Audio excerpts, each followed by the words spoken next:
There are strict rules.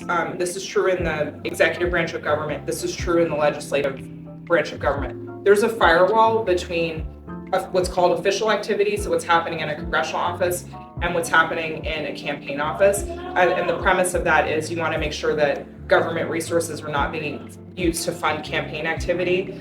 So what I had to do as chief of staff is I had to make sure I was abreast and aware of what was happening with the campaign day to day. But my job really was to manage our office and to make sure that her 3 offices in DC, Springfield, Massachusetts, and Boston continue to run, continue to function, that Massachusetts constituents were getting what they needed.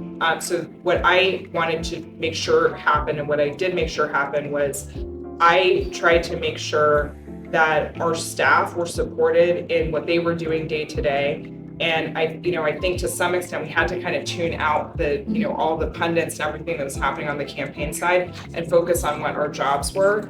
And my standard and barometer for success is I wanted to make sure that what we did in the Senate office was potentially a platform for her to run on, and a helpful foundation, and that we didn't do anything that would distract from the presidential race or make it harder for her.